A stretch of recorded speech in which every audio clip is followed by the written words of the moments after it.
Hi అండి. Fish fry ఎలా చేసుకోవాలో చూపిస్తాను. ఈ ఫిష్ ఫ్రై మనం బయట కొనే పని లేకుండా ఇంట్లోనే ప్రిపేర్ చేసుకుంటే చాలా బాగుంటుంది.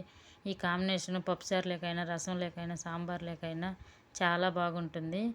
ఫిష్ని మనము వీడియోలో చూపిస్తున్నట్టు పీసులు తీసుకోవాలి. మధ్యలో చేపల మధ్యలో పీసులు తీసుకుంటే ఫ్రైకి చాలా బాగుంటాయి. తలకాయలు తోకలు కాకుండా తీసుకొని ఒక 7 పీసులు తీసుకొని బాగా కడిగి ఉప్పు కొంచెం నిమ్మకాయ వేసుకొని బాగా కడుక్కొని పక్కన పెట్టుకోవాలి. పక్కన పెట్టుకున్నాక ఒక ప్లేట్ తీసుకొని ప్లేట్లో కొంచెం ఉప్పు, కారము, పసుపు, సాల్టు, ధనియాల పొడి, జీలకర్ర పొడి, గరం మసాలా, కొంచెం పెరుగు, ఒక నిమ్మకాయ పిండుకొని మొత్తం వాటర్ వేసుకొని మొత్తం బాగా పేస్ట్ లాగా కలుపుకొని మనం కడిగి పక్కన పెట్టుకున్న పీసులుగా తీసుకొని మొత్తం పీసులకి పట్టేటట్టు బాగా అప్లై చేసుకోవాలి. మనం ఈ పేస్ట్ అంతా బాగా అప్లై చేస్తే పీస్కి లోపల వరకు పీస్ అంతా బాగా పట్టుద్ది.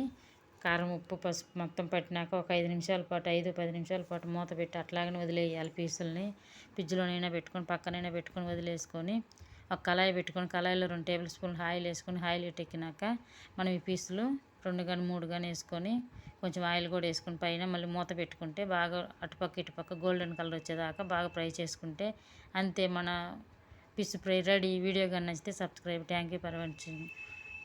ఆనియన్స్ కానీ తింటే ఫిష్ ఫ్రై చాలా బాగుంటుంది.